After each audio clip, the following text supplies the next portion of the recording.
പുതിയൊരു വീഡിയോയിലേക്ക് സ്വാഗതം. ഇന്നത്തെ വീഡിയോ പാഷൻ ഫ്രൂട്ടിനെ കുറിച്ചാണ്.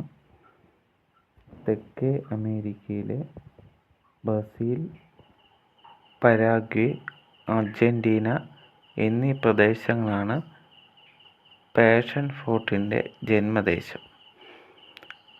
18-ാം നൂറ്റാണ്ടിൽ ക്രിസ്ത്യൻ മിഷനറിമാരാണ് ഇതിൻ്റെ പൂക്കളിലെ പ്രത്യേകതകൾ ക്രിസ്തുവിൻ്റെ പീഡാനുഭവത്തിൻ്റെ ചിഹ്നങ്ങളായി വ്യാഖ്യാനിച്ച് ഇതിന് പാഷൻ ഫ്രൂട്ട് എന്ന പേര് നൽകിയത്. പിന്നീട് 1800കളിലും 1900ത്തിലും ലോകമെമ്പാടും വ്യാപിച്ച ഈ ചെടി ഇന്ത്യയിലും കേരളത്തിലും ഒരു ജനപ്രിയ ഫലവർഗ്ഗമായി മാറി. പാഷൻ ഫ്രൂട്ടിൻ്റെ ചരിത്രവും പ്രത്യേകതകളും.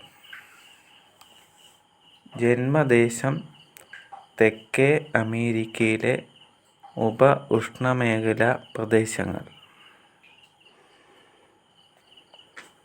പേരിനു പിന്നിൽ ക്രിസ്തുവിൻ്റെ പീഡാനുഭവവുമായി ബന്ധപ്പെട്ടുള്ള മതപരമായ ചിഹ്നങ്ങളുള്ള പൂക്കൾ.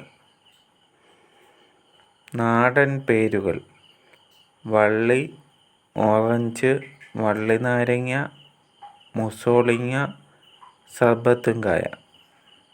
വ്യാപനം: 18-19 നൂറ്റാണ്ടുകളിൽ ആഫ്രിക്ക, ഓസ്ട്രേലിയ, ഏഷ്യ തുടങ്ങിയ ഉഷ്ണമേഖലാ പ്രദേശങ്ങളിലേക്ക് കൃഷി വ്യാപിച്ചു.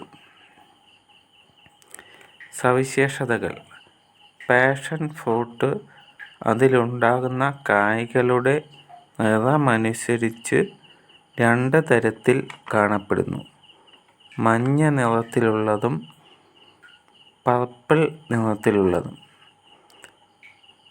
പർപ്പിളിൻ്റെ മറ്റൊരു പേര് ധൂമ എന്നും പറയും. മഞ്ഞ നിറത്തിലുള്ളവ സാധാരണയായി സമതല പ്രദേശങ്ങളിലാണ് കാണപ്പെടുക. പൂക്കൾക്കും കായ്കൾക്കും വലിപ്പം കൂടുതലായിരിക്കും. കൂടാതെ കായ്കൾക്ക് കട്ടിയും കൂടുതലായിരിക്കും. പച്ച നിറത്തിൽ കാണപ്പെടുന്ന കായ്കൾ പാകമാകുമ്പോൾ മഞ്ഞ നിറത്തിൽ കാണപ്പെടുന്നു. പൊതുവെ 2 തരത്തിലുള്ളവയുടെയും ഇലകളും പൂക്കളും ഒരുപോലെയുള്ളവയാണ്. ഔഷധ ഗുണങ്ങൾ: പാഷൻ ഫ്രൂട്ടിലെ ഫ്ലേവനോയിഡുകൾ മനഃസംഘർഷത്തെ ലഘൂകരിക്കുന്നവയാണ്. ഇക്കാരണത്താൽ നിരവധി രാജ്യങ്ങളിൽ ശാന്തിദായകമെന്ന രീതിയിൽ പാഷൻ ഫ്രൂട്ടിൻ്റെ പാനീയങ്ങൾ പ്രചാരത്തിലുണ്ട്. രാത്രി ഉറക്കം ലഭിക്കാൻ പാഷൻ ഫ്രൂട്ടിൻ്റെ സത്ത് കുടിക്കുന്നത് നല്ലതാണ്. ഹോമിയോപ്പതിയിലും ആധുനിക വൈദ്യത്തിലും ഇത്തരം ഔഷധങ്ങൾ പാഷൻ ഫ്രൂട്ടിൽ നിന്നുണ്ടാക്കുന്നു. വൈറ്റമിൻ ബി യുക്തങ്ങളുടെ അഭാവം മൂലമുണ്ടാകുന്ന വായ്പുണ്ണിന് ഇത് നല്ല ഔഷധമാണ്. വില്ലൻ ചുമയ്ക്കും പഴത്തിൻ്റെ നീര് നല്ലതാണ്. ഇതുവരെ സബ്സ്ക്രൈബ് ചെയ്യാത്തവർ എൻ്റെ ചാനലിൽ വീഡിയോസ് എല്ലാം കൂടുതലും ഫ്രൂട്ട്സുമായിട്ട് ബന്ധപ്പെട്ടുള്ളതാണ് നിലവിൽ ചെയ്തേക്കുന്നത്. എല്ലാം കണ്ടിട്ട് ഇഷ്ടമായെങ്കിൽ ലൈക്ക്, കമൻറ്റ്, സബ്സ്ക്രൈബ് ഒക്കെ ചെയ്യുക.